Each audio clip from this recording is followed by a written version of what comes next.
जय हिंद। आज के इस लेक्चर में हम लोग करेंगे बहुत सारे मोस्ट इम्पॉर्टेंट क्वेश्चन मैथ्स के, जो बीपीएससी 7th फेज शिक्षक बहाली के लिए बहुत महत्वपूर्ण होगा। इस लेक्चर में हम 15 क्वेश्चन को लेके आए हैं। 15 क्वेश्चन एकदम बेहतरीन कंसेप्ट के साथ है। 15 क्वेश्चन 15 कंसेप्ट के साथ है। तो आप अपना कॉपी पेन लेकर के बैठ जाइए और सारे कंसेप्ट को नोट करते जाइएगा, ताकि इस कंसेप्ट पे अगर फिर दोबारा क्वेश्चन रिपीट करे तो आपसे छूटे नहीं, आपका इस कंसेप्ट से जो भी क्वेश्चन आए आसानी से बन जाए। ठीक है, ये उसी तरह के क्वेश्चन है जो एग्जाम में पूछे जाएंगे। इसलिए मैं बोल रहा हूं कि मैंने बहुत सारे एग्जाम दिए हैं, देते हैं, मेरा अनुभव है, इसलिए आप विश्वास करके इस क्वेश्चन को कीजिए। ठीक है, क्योंकि यहाँ पे देखिए, अनर्गल चीज पढ़ने से क्या होगा, आपका समय बर्बाद हो जाएगा। अब कहते हैं मेरे फ्रेंड कि अगर आप समय को बर्बाद कीजिएगा तो समय आपको बर्बाद कर देगा। इसलिए सही समय के साथ सही मटेरियल के साथ पढ़िए। ठीक है, आइए क्वेश्चन शुरू करते हैं। कह रहे कि वह, देखिए यहाँ पे क्वेश्चन है, कह रहे कि वह 4 अंकों वाली सबसे बड़ी संख्या कौन सी है जो 12, 15, 18 और 27 से पूर्णतः विभाज्य हो जाएगी। तो देखिए यहाँ पे पहला ऑप्शन कर रहा है ये, दूसरा ये, तीसरा ये और चौथा ये। इस चारों में से ऐसा कौन ऑप्शन है सबसे बड़ी संख्या जो दिए हुए नंबर 12, 15, 18 और 27 से कट जाएगा। तो इसका जब आप सॉल्यूशन देखिएगा तब बुक के पीछे में एक बित्ता से ज्यादा में इसका सॉल्यूशन बनाया होगा। ठीक है, लेकिन यहाँ पे हम आपको कंसेप्ट बता रहे हैं कि बस ऑप्शन देखते ही आंसर मार दीजिएगा। ऐसे क्वेश्चन को बाई ऑप्शन बनाइएगा। ठीक है, देखिए यहाँ 18 है ना, 18 के बारे में आपको समझना है। 18 को आप क्या लिख सकते हैं, 9 गुना 2। उसी तरह से यहाँ लिख सकते हैं 27 को 9 गुना 3।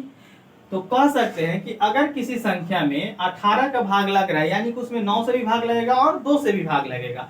तो ये सारे जो ऑप्शन है ना, इसमें हम खाली चेक कर रहे हैं 9 का डिविजिबिलिटी, कि 9 से जो संख्या डिविजिबल होगा वो 18 से भी डिविजिबल होगा ही होगा। अच्छा, ये सारे के सारे क्या है, इवन नंबर है तो 2 से तो होंगे ही। देखिए 9 का डिविजिबिलिटी क्या कहता है कि अगर सारे किसी भी नंबर के सारे अंकों का सम अगर जो है 9 हो जाएगा तो संख्या 9 से कट जाएगा। अब देखिए सम देखने के लिए सारे डिजिट को जोड़ेंगे भी नहीं, अलग अलग डिजिट को देख लेंगे कि कौन कौन 9 से कट रहा है। देखिए ये 9 जो है 9 से कट जाएगा, ये 9 से कट जाएगा, लेकिन ये वाला 6 9 से नहीं कटेगा, ये इसमें रिमाइंडर बच जाएगा, इसलिए ये वाला आपका ऑप्शन नहीं होगा। बी में देखिए तो 9 कट जाएगा, 9 कट जाएगा, लेकिन 3 बच जाएगा। क्यों? क्योंकि 9 के टेबल में 3 नहीं ना आता है, तो इसलिए भी नहीं कटेगा। यहाँ देखिए 9 कट जाएगा, 9 कट जाएगा, यहाँ पे फिर 6 बच जाएगा। ठीक है, आगे देखिए फिर लास्ट ऑप्शन देखिए तो ये 9 है, 9 कट जाएगा, ये 7 है और 2 है, तो 7 और 2 जोड़ेंगे तो कितना होगा, 9 हो जाएगा, ये भी कट जाएगा। यानी कि जो ऑप्शन डी है ये पूरा पूरा 9 से डिविजिबल हो जाएगा। तो ऑप्शन डी ही है वो संख्या, आंसर आपका जो 12, 15, 18 और 27 से पूरा पूरा कट जाएगा। ठीक है, अभी देखिए यहाँ पे बगल में कुछ पूजा वूजा हो रहा है, वहां पे गाना बज रहा है, तो हो सकता है कि बैक साउंड में आपको गाना भी सुनाई दे, लेकिन उससे मतलब आप नहीं रखिएगा, आप अपने क्वेश्चन से मतलब रखिएगा। यहाँ क्वेश्चन हमको मेरे मोबाइल में दिखेगा, बाकी क्वेश्चन हम यहाँ नीचे लगा देंगे, आप देख लीजिएगा। तो पहला क्वेश्चन समझ में आ गया। अगला क्वेश्चन की तरफ बढ़ते हैं। दूसरा क्वेश्चन कह रहा है कि मनु और भरत की आयु का अनुपात 6:5 है और आयु का योग 44 वर्ष है। 8 वर्ष बाद उनकी आयु का अनुपात क्या हो जाएगा। बहुत मस्त क्वेश्चन है, देखिए ध्यान से। क्वेश्चन नंबर यहाँ जो है अपना आप देते रहिएगा। अगला क्वेश्चन कह रहा है 2 आदमी है, कौन कौन है, एगो है मनु और एगो कौन है, भरत। ठीक है, ये दोनों के उम्र का जो रेशियो है ये कितना है, 6:5 है। ठीक है, और दोनों के उम्र का जो योग है, उम्र का योग कितना है, 44 है। देखिए तो पहले यहाँ देखिए आप, उम्र का योग कितना है, 44 है। यहाँ देखिए कि रेशियो में दोनों का योग कितना है, तो रेशियो में दोनों का योग है 11, लेकिन सवाल के अनुसार क्या कह रहा है, सवाल के अनुसार कह रहा है कि दोनों का योग कितना है, 44। यहाँ से आप रेशियो 1 का वैल्यू निकाल लीजिए, ये कट जाएगा कितना बार में, 4 बार में, यानी रेशियो 1 का वैल्यू कितना आ गया, 4 आ गया। अब देखिए जब 1 का वैल्यू 4 आ गया तो 6 का वैल्यू कितना आएगा, 24, और 5 का वैल्यू कितना आएगा, 20। ठीक है, तो ये दोनों के एज का अनुपात हो गया, लेकिन रेशियो आपसे पूछ रहा है कब, आज से 8 साल बाद। 8 साल बाद, 8 वर्ष बाद, 8 साल बाद की कहानी हो रही है। तो 8 साल बाद के लिए क्या होगा, इसमें 8 साल जोड़ दीजिएगा, तो इसमें भी तो 8 साल जोड़िएगा। मनु का उम्र 8 साल बाद बढ़ेगा, तो भरत का भी उम्र तो 8 साल के बाद उसका 8 साल बढ़ जाएगा। तो चलिए ये कितना हो जाएगा, ये आपका हो जाएगा 32 और ये आपका कितना हो जाएगा, 28। अब देखिए 4 के टेबल से कट जाएगा, कितना बार में, 4/32 और 4×7 = 28, यानी आपका रेशियो क्या हो जाएगा, 8:7 हो जाएगा। आज से 8 साल बाद दोनों के अनुपात का रेशियो कितना हो जाएगा, 8:7 हो जाएगा। अभी में कितना है, 6:5 है। अगला क्वेश्चन की तरफ चलते हैं। कह रहा है कि 7 संख्याओं का औसत 8 है, यदि उनमें से एक संख्या को जोड़ दिया जाए तो औसत 9 हो जाता है, तदनुसार वह जोड़ी गई संख्या कितनी है। देखिए कह रहा है कि 7 को संख्या है, 7 को संख्या का औसत कितना है, 8 है। आपको बताए हैं कि संख्या में औसत से गुना करने में क्या निकलता है, टोटल सम निकलता है। तो 7 संख्या का औसत है, हम यहीं पे लिख दे रहे हैं, आप समझिएगा यहाँ पे, ठीक है। ये क्वेश्चन कर रहा है कि 7 संख्याओं का औसत कितना है, 8 है। तो 7 संख्या का टोटल कितना सम हो जाएगा, टोटल सम जो हो जाएगा, टोटल सम कितना हो जाएगा, 7 संख्या का टोटल सम कितना हो जाएगा, 7 × 8 माने कितना हो जाएगा, 56। उसके बाद कह रहा है कि एक संख्या और उसमें जोड़ दिया जाता है तो यह औसत 9 हो जाता है। माने संख्या पहले 7 था, अब कितना हो गया, अब संख्या हो गया, एक जोड़ दीजिए उसमें तो कितना, 8। 8 को संख्या जब जोड़ते हैं तो अब ये औसत हो जा रहा है 9। तो संख्या को औसत से गुना करेंगे तो क्या निकल जाएगा, टोटल निकल के चला आएगा, ठीक है। टोटल कितना हो गया, 72। तो कह रहा है कि बताइए कि जोड़ी गई संख्या क्या है, जोड़ी गई संख्या माने न्यू संख्या है ना, न्यू नंबर। न्यू नंबर क्या है, ये देखिए 7 गो का सम है, ये 8 गो का सम है, तो 8 गो में से 7 गो का सम घटा लीजिएगा तो नहीं निकल जाएगा। तो देखिए तो कितना हो जाएगा, ये 12 में से 6 जाएगा तो 6, यहाँ बच जाएगा 6 में से 5 जाएगा 1, यानी कि 16 इसका आंसर होगा, ठीक है। आइए अगला क्वेश्चन की तरफ चलते हैं, यहाँ पे हम घेर दे रहे हैं, चाहे देख लीजिए अगला क्वेश्चन की तरफ। अगला क्वेश्चन कह रहा है कि एक दावत के अंत में 10 व्यक्ति एक दूसरे से हैंडशेक करते हैं, वहां हैंडशेकों की कुल संख्या कितनी है। एक दावत हो रहा है, एक पार्टी है, किसी पार्टी में लोग गए हैं, तो वहाँ खाना पीना खाने के बाद आप लोग घर जा रहे हैं तो एक दूसरे क्या कर रहे हैं, हाथ मिला रहे हैं। तो 10 व्यक्ति एक दूसरे से हाथ मिला रहा है, ठीक है। तो बताइए कि हैंडशेकों की कुल संख्या, हाथ मिलाने की कुल संख्या कितनी होगी। तो देखिए हाथ मिलाने की कुल संख्या के लिए एक फॉर्मूला आता है, आप याद रखिएगा, वो होता है m × m-1/2, ठीक है। अब देखिए यहाँ पर जो है 10 आदमी हाथ मिला रहा है, तो 10 × 10 - 1/2, ये 2 से कट गया कितना बार में, 5 बार में। आंसर क्या हो गया, 5 × 9 यानी कि 45 इसका क्या हो जाएगा, आंसर हो जाएगा, ठीक है। अगला क्वेश्चन की तरफ देखिए, ये इसमें कुछ कंसेप्ट नहीं था। हाँ अगला क्वेश्चन देखिए, मजा वाला है। कह रहा है कि एक व्यक्ति ने 400 रुपया और 600 रुपया को 3 वर्ष के लिए समान दर पर साधारण ब्याज पर उधार दिया और ब्याज के रूप में केवल 90 रुपये प्राप्त किए, तो प्रति वर्ष ब्याज की दर क्या थी। यहाँ पे आपको क्या निकालना है, रेट निकालना है, आर निकालना है। तो देखिए 2 को प्रिंसिपल दिया है, पहले क्या दिया हुआ है कि 400 रुपया प्रिंसिपल है, तो 400 रुपया पे आपको रेट कितना मिलेगा, ऐसी तो 400 रुपया पे इंटरेस्ट कितना मिलेगा। तो इंटरेस्ट बराबर क्या होता है साधारण ब्याज में, PRT/100, यही ना होता है SI। तो P हो गया, R कितना है, तो R आपको निकालना है, T कितना है 3, PRT हो गया, अब बटा में क्या हो गया 100 हो गया, प्लस उसी तरह से दूसरा जो है 600 × R, क्योंकि R दोनों के लिए समान है, और T कितना है 3, अब बटा में 100 हो गया, ठीक है। ये आपको 400 से इतना ब्याज मिलेगा, 600 रुपया से इतना ब्याज मिलेगा, सेम रेट से दिया गया है और सेम समय के लिए दिया गया है, 3 वर्ष के लिए दिया गया है। इस तरह से उसको टोटल ब्याज 90 रुपया प्राप्त होता है। कितना होता है 90 रुपया। तो बताइए रेट कितना है। तो देखिए 2 0 से 2 0 कट जाएगा, ये वाला 2 0 से 2 0 कट जाएगा, यहाँ पे कितना होगा 4 3 12R प्लस 6 3 18R बराबर 90। इसको जोड़िएगा 12 18 कितना हो जाएगा 30R बराबर 90। 1 0 से 1 0 कट गया, 3 से कट गया 3 बार में, यानी कि R बराबर कितना हो गया 3% हो गया। देखिए कितना बेहतरीन क्वेश्चन है और कितना अच्छा कंसेप्ट है सबका, ठीक है। अगला क्वेश्चन की तरफ चलते हैं। अगला क्वेश्चन जो है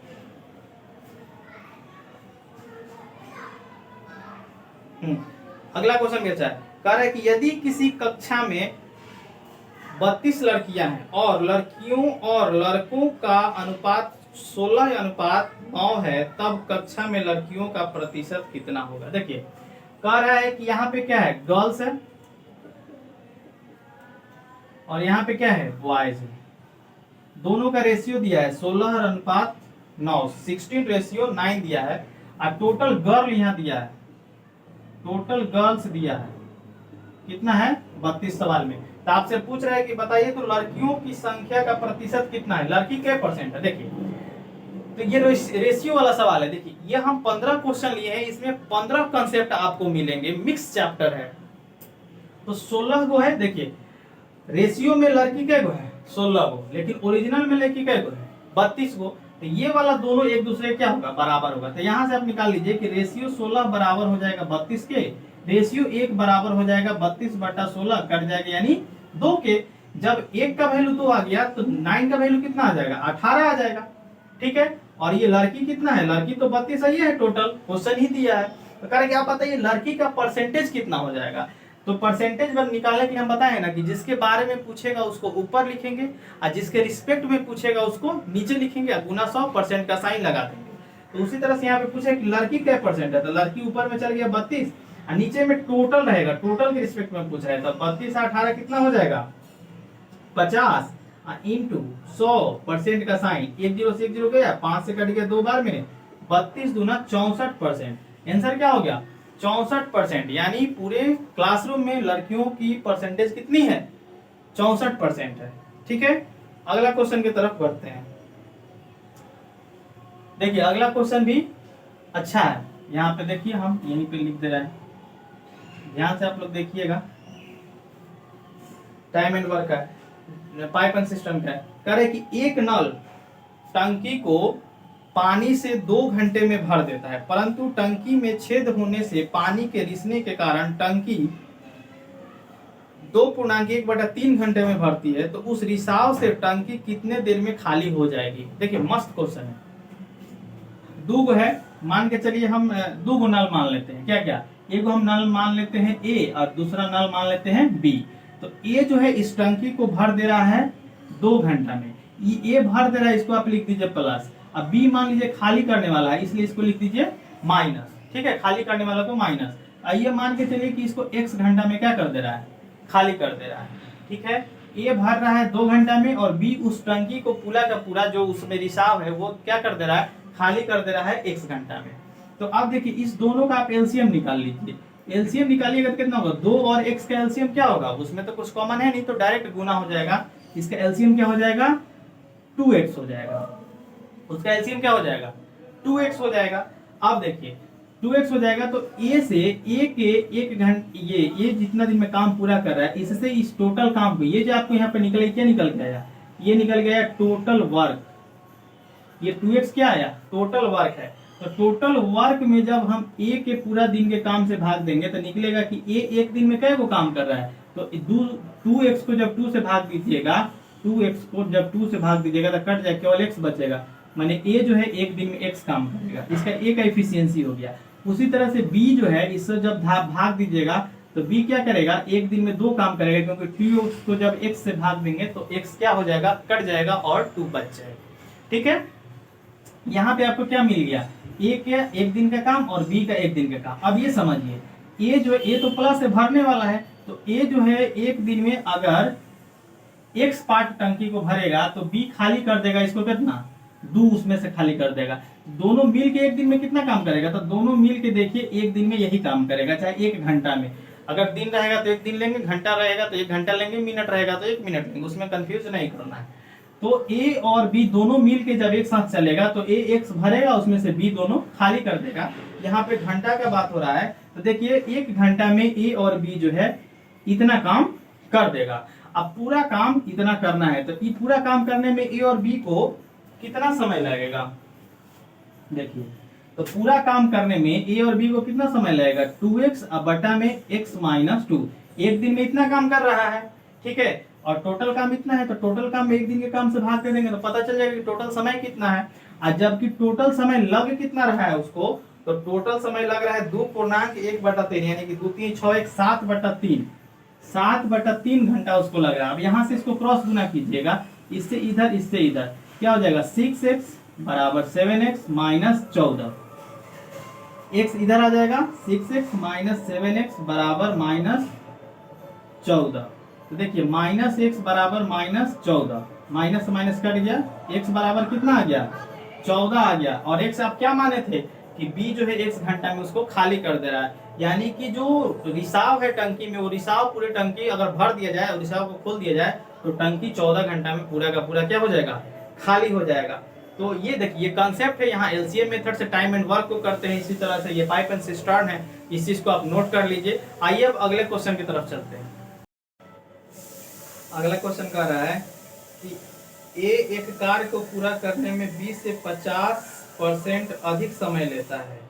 यदि दोनों एक साथ कार्य करते हैं तो उन्हें कार्य पूरा करने में 18 दिन लगते हैं। तदनुसार यदि बी अकेले ही कार्य करे तो कितने दिनों में कार्य पूरा हो जाएगा। देखिए ये भी उस टाइम एंड वर्क का है और ये इफिशियंसी का क्वेश्चन है, ठीक है, ध्यान से देखिएगा।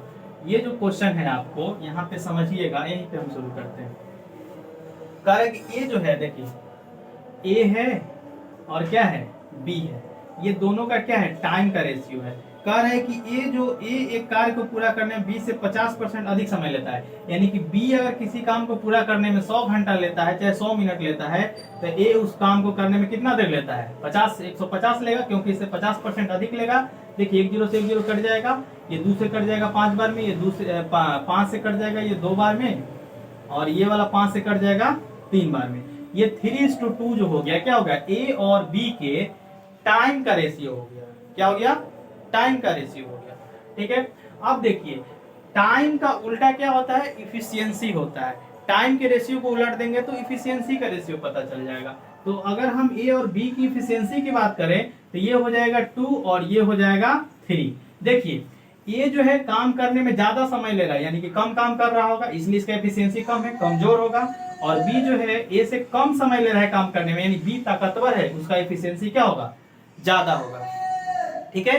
तो देखिए जब भी आपको ऐसे क्वेश्चन में इफिशिएंसी का रेशियो पता हो तो सवाल कुछ स्पेशल नियम से बनता है। वो स्पेशल नियम क्या कहता है कि एक स्टेटमेंट का एक साथ गुना करेंगे और जिसके बारे में पूछेगा उससे डिवाइड कर देंगे, आपका आंसर निकल जाएगा। तो यहाँ पे क्वेश्चन पूछ रहा है कि दोनों, देखिए क्वेश्चन कर रहा है कि दोनों मिलके इस काम को करेंगे तो 18 दिन लगेगा।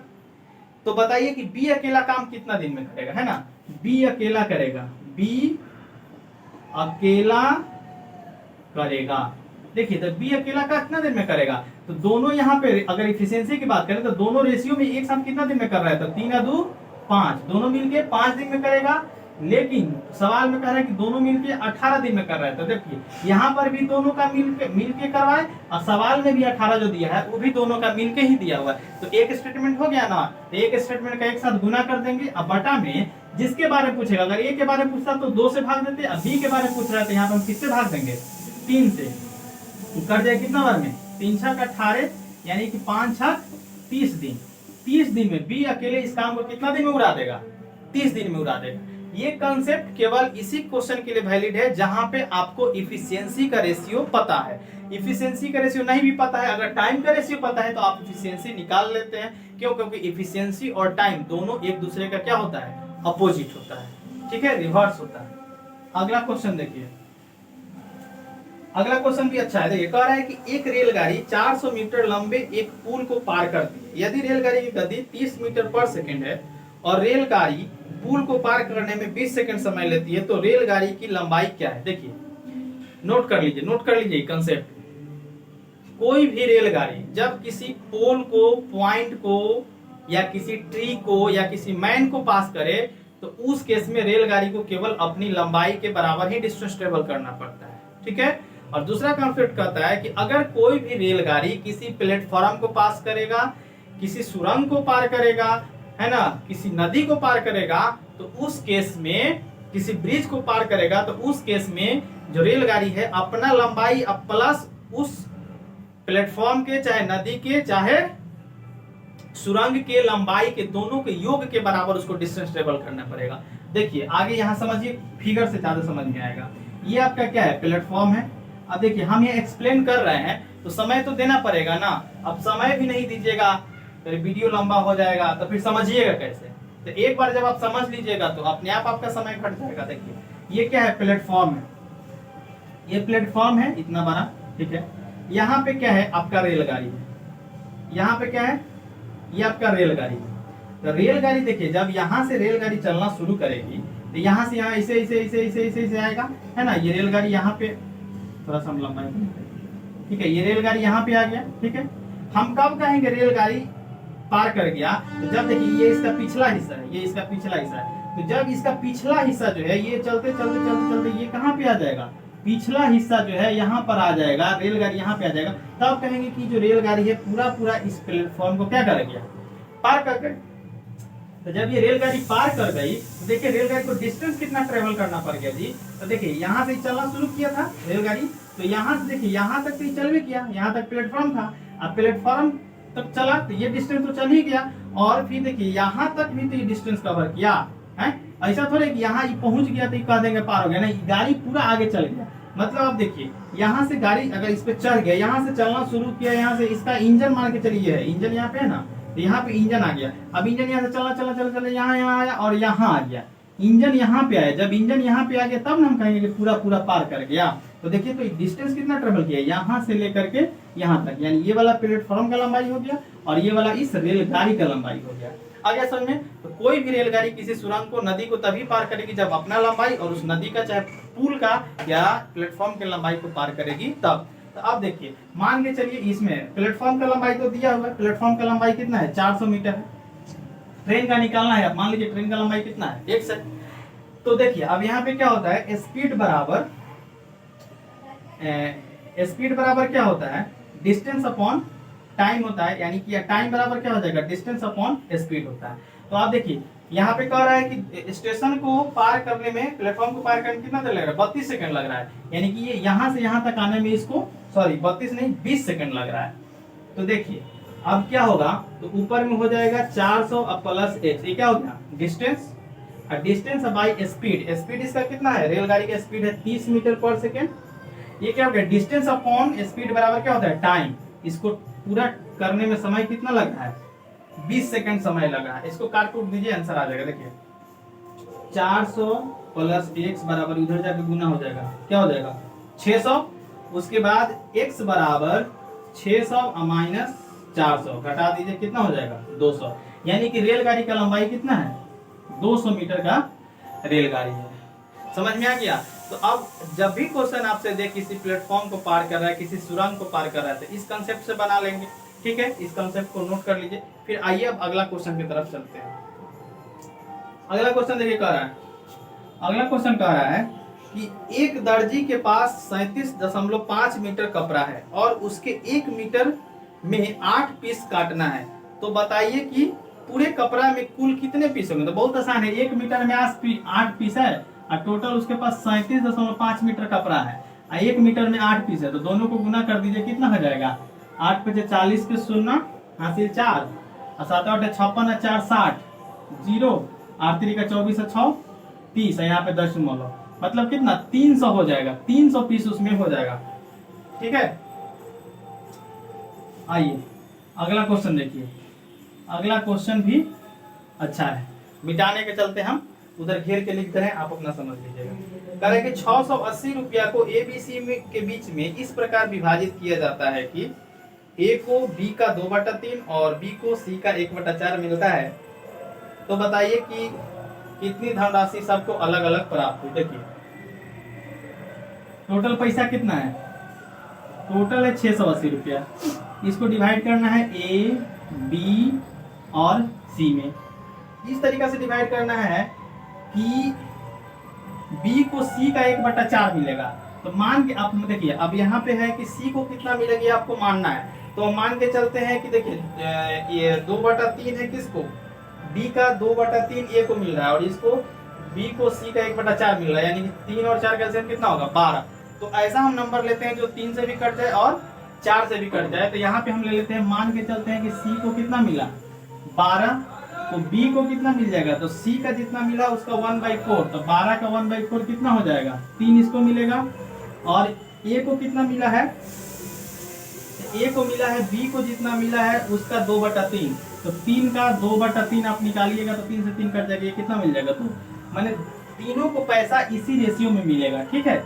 यहाँ पे हम 24 ये 12 लिए हैं, कोई जरूरी नहीं कि 12 ही लेंगे, आपको जो मन कर रहा है, आपको मन कर रहा है x मन कर रहा है x ले लीजिएगा। x लीजिएगा तो क्या हो जाएगा? x हो जाएगा, ये वाला x/4 हो जाएगा, और ये वाला क्या हो जाएगा? x/4 इंटू क्या हो जाएगा? 2/3 हो जाएगा। फिर काटिएगा तो यही वाला रेशियो आएगा, ठीक है। आगे देखिए इतना हो गया। तो अभी कितना हो गया देखिए, तो 12 ये टोटल पैसा दिया है 680, रेशियो यहाँ पे दिया हुआ है। तो देखिए रेशियो में टोटल कितना है? 12 3 15 2 17। तो अनुपात में देखिए रेशियो में 17 किसके बराबर हो जाएगा? 680 के बराबर। देखिए रेशियो का 3 क्वेश्चन मिल गया। हालांकि ये तो एथी का है, क्या बोलते हैं, बांटने वाला क्वेश्चन है, लेकिन ये भी रेशियो वाला कंसेप्ट से बन जाएगा। यहाँ पे क्या हो जाएगा? फिर अनुपात 1 का वैल्यू कितना हो जाएगा? काट दीजिए 7 से 4 बार में 40 हो गया। तो ए को कितना मिलेगा जी? ए को मिलेगा 80 रुपया, बी को 120 और सी को 1248 480 रुपया। यही तीनों को शेयरिंग मिलेगा, इसमें से 680 में से तीनों को अलग अलग यही मिलेगा, ठीक है। आइए अब अगले क्वेश्चन की तरफ चलते हैं। अगला क्वेश्चन कह रहा है कि यदि किसी संख्या में एक अन्य संख्या का 20% जोड़ दिया जाता है तो वह संख्या 50% से बढ़ जाती है, तब उन दोनों संख्याओं का अनुपात क्या होगा? देखिए दो संख्या है, मान लीजिए एक संख्या x है और दूसरा संख्या क्या है? y है। कह रहे हैं कि यदि x में दूसरी संख्या क्या आप 20% जोड़ देते हैं तो यह जो टोटल संख्या बन रहा है पहली संख्या से 50% क्या हो जा रही है? बढ़ जा रही है। पहली संख्या में उसी संख्या का 50% आप निकाल करके जोड़ दीजिए तो आंसर आ जाएगा, ठीक है। अब देखिए इधर भी x है, इधर भी x है, तो ये वाला x x क्या हो जाएगा? कट जाएगा। अब है यहाँ पे y का 20% बराबर x का 50%। अब देखिए परसेंट से परसेंट कट जाएगा, 1 0 से 1 0 कट जाएगा, है ना। इधर x है, इस y को नीचे ले जाइएगा तो क्या हो जाएगा? इधर आ जाएगा। इस 2 इधर है, इस 5 को इधर ले आइएगा तो क्या आ जाएगा? नीचे में आ जाएगा। यानी कि दोनों का रेशियो जो हो जाएगा x/y क्या हो जाएगा? 2:5 हो जाएगा, ठीक है। अगर y/x पूछेगा तो क्या हो जाएगा? 5/2 हो जाएगा। इसमें कुछ दम नहीं था, ये क्वेश्चन ऐसे ही। अगला क्वेश्चन देखिए, कह रहे हैं कि एक ट्रेन 50 किलोमीटर प्रति घंटा की औसत चाल से 2.5 घंटे चलती है और फिर 70 किलोमीटर प्रति घंटा की चाल से 1.5 घंटे चलती है, तो कुल 4 घंटे में कितनी दूरी तय करेगी? ये आपको बताना है। आगे देखिए, कह रहे हैं कि 50 किलोमीटर पर आवर के हिसाब से कितना देर चल रहा है? 2.5 घंटा, मतलब कितना? 2.5 आवर चल रहा है। इसको हटा लीजिए, ये क्या आ जाएगा? 10 आ जाएगा। 1 0 से 1 0 कट गया, ये आवर से आवर कट गया, कितना हो गया जी? 25 × 125 किलोमीटर। 2.5 घंटा में 125 किलोमीटर ये डिस्टेंस ट्रेवल कर लिया। फिर जो है 70 किलोमीटर के चाल से चल रहा है, 70 किलोमीटर पर घंटा के चाल से कितना देर चल रहा है? 1.5 घंटा, मतलब 1.5 घंटा कितना होगा? 3/2 आवर्स। क्या हो जाएगा? 3/2 आवर्स। 8 से आवर कट जाएगा, 2 से कट जाएगा, कितना बार में? 35 बार में। 35 × 105 किलोमीटर। तो टोटल डिस्टेंस कितना कवर कर लिया जी? तो ये आपका कर लिया 230 किलोमीटर टोटल डिस्टेंस ये ट्रेन कवर कर लिया। अब देखिए अगला क्वेश्चन जो है ये भी मस्त क्वेश्चन है, अभी जो हम बताए हैं ना उसी पे क्वेश्चन कर रहा है कि 3 कारों का चालों का अनुपात दिया है 2 3 4। देखिए कार 1 है, ये कार 2 है और ये क्या है? कार 3 है। तीनों का यहाँ पे स्पीड का रेशियो दिया है। क्या है? क्वेश्चन है और ये क्या है? स्पीड का रेशियो दिया है। क्या क्या स्पीड का रेशियो दिया है जी? 2 3 और 4 दिया हुआ है।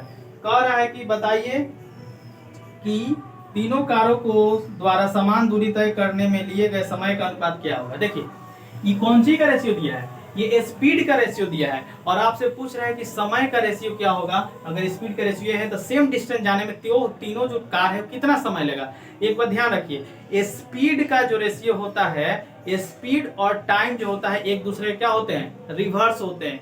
स्पीड ज्यादा समय कम, समय ज्यादा तो स्पीड कम। मतलब स्पीड ज्यादा रहेगा तो कहीं जाने में समय कम लगे, समझिए ना, दौड़ के जाइएगा कहीं तो जल्दी पहुंच जाएगा ना, आपका स्पीड ज्यादा है तो जल्दी पहुंच गए, कम समय लगा। और जब धीरे धीरे जाइएगा तो क्या हो जाएगा, ज्यादा समय लग जाएगा। यानी दोनों एक दूसरे क्या है, उल्टा है। तो यहाँ पे स्पीड का रेशियो दिया है, आपसे पूछ रहा है टाइम का रेशियो क्या होगा, तो केवल इसको उलट देना है, उलट दीजिएगा तो काम हो जाएगा। अच्छा, उल्टेंगे कैसे, तो उलटने के लिए एक शानदार मेथड है जिसको कहा जाता है ढक ढकिया मेथड, ठीक है, माने ढक ढक के काम करेंगे, तोप तोप के काम करेंगे। देखिए, तो अगर सी का लिखना है, यहाँ पे हमको टाइम का रेशियो लिखना है, किसका रेशियो लिखना है, टाइम का रेशियो लिखना है, तो सी का लिखेंगे तो सी को ढक देंगे, जिसको लिखेंगे उसको ढक देंगे। और जो बच कौन गया, 3 और 4 बच गया ना, तो गुना करके लिख दीजिए, 4 तिहाई 12। फिर आप C2 का लिखेंगे तो बीच वाला को ढक दीजिए, बीच वाला को ढकिएगा तो क्या कौन बचेगा, इधर 2 और उधर 4, तो 4 दूनी का 8, यहाँ रेशियो ले लेते। और जब C का लिखिएगा तो इसको ढक दीजिए, कौन बच गया, 2 और 3, कितना हो जाएगा, 2 तिहाई 6। अब देखो तो ये कट रहा है, काट दीजिए, 2 से कट जाएगा, 6, 4 और 3, यही आपका रेशियो क्या हो गया, ये टाइम का रेशियो हो गया। जब स्पीड का रेशियो पता हो, टाइम का रेशियो निकालना है, 2 से अधिक 3 रेशियो, 4 रेशियो रहेगा तो क्या करेंगे, 3 रेशियो रहेगा तो क्या करेंगे, इसको ढक लेंगे, और ढक करके जिसका लिखना है उसको ढक लेंगे, बाकी 2 गुना करके लिख लेंगे। आइए अगला क्वेश्चन की तरफ चलते हैं। अगला क्वेश्चन कह रहा है, अगला क्वेश्चन जो कर रहा है, लास्ट क्वेश्चन कह रहे हैं कि एक बंदर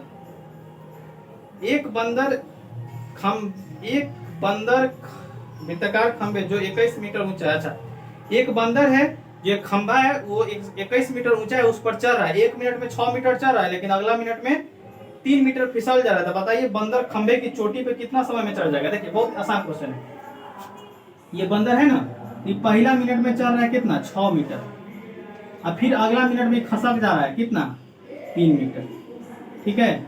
देखिए पहला मिनट में चढ़ रहा है 6 मीटर, 6 मीटर ही चढ़ रहा है, ये 3 मीटर क्या हो जा रहा है, खसक जा रहा है। देखिए 2 मिनट में काम कितना कर रहा है जी, 2 मिनट में जो आपका काम कर रहा है, 6 मीटर चढ़ गया, इसमें से 3 मिनट खसक गया, मतलब कि 3 मीटर ना फाइनली चढ़ा, ये चढ़ा कितना, 3 मीटर। देखिए 2 मिनट में 3 मीटर चढ़ रहा है, ठीक है, 3 मीटर चढ़ने में इसको 2 मिनट लग रहा है, तो 1 मीटर चढ़ने में इसको कितना देर लगेगा, 1 मीटर चढ़ने में इसको लगेगा 2/3 मिनट लगेगा, ठीक है। अब देखिए इतना काम कर लेना है, इतना काम करने के बाद सवाल के अनुसार 1 मिनट में जितना बंदर चल रहा है पहले बार, उसको पोल के टोटल लंबाई से घटा लीजिए। तो पोल का टोटल लंबाई कितना है, 21 है, ये वाला कितना है, 21 है, और 1 मिनट में कितना चल रहा है, 6, ठीक है।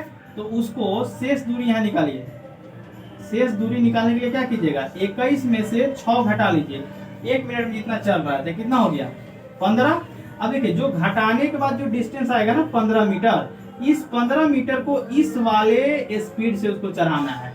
तो 1 मीटर जाने में 2/3 मिनट लग रहा है, तो 15 मीटर जाने में उसको कितना समय लगेगा, 15 मीटर जाने में 2/3 इतना मिनट लगेगा उसको समय, ठीक है। 3 से करके कितना देर, 5 बार में, यानी कि कितना आ गया, 10 मिनट लगेगा उसको। ये 10 मिनट का या 10 मिनट में वो 15 मीटर चढ़ जाएगा, ठीक है। अब फिर जैसे ही 11वां मिनट आएगा तो 11वां मिनट में फिर 6 मीटर चढ़ जाएगा ना, क्योंकि हर एक मिनट में 6 मीटर चढ़ रहा है। तो अगला मिनट में वो 6 मीटर चढ़ जाएगा, तो पहुंच जाएगा यहाँ टॉप पे, फिर उसके बाद नहीं फिसलेगा, यानी कि 1 मिनट इसमें और प्लस होगा, आपका आंसर क्या हो जाएगा, 11 मिनट हो जाएगा, ठीक है। ये बंदर वाला कंसेप्ट के लिए मैं स्पेशल एक इसका वीडियो बना के डाल दिया हूँ, आप मेरे एथी में प्लेलिस्ट में जाकर के मंकी का जो मंकी कंसेप्ट क्वेश्चन है उसको देख सकते हैं। तो ये थे कुछ आज के मोस्ट इंपॉर्टेंट क्वेश्चन जो बिहार 7th फेज शिक्षक बहाली के लिए बहुत इंपॉर्टेंट है, ठीक है। इसको सारा आप नोट्स बना लीजिए। हाँ, हम ये नहीं कह रहे हैं कि बस इतना ही पढ़ लिए तो आपका नौकरी हो गया। इतना पढ़ने के बाद अब आप कोई भी किताब उठा लीजिए और इस टाइप का जितने भी क्वेश्चन है हर एक टाइप का 5-7 क्वेश्चन लगा लीजिए, आपका कंसेप्ट अपना हो जाएगा, ठीक है। मिलते हैं फिर अगले लेक्चर में, जय हिंद।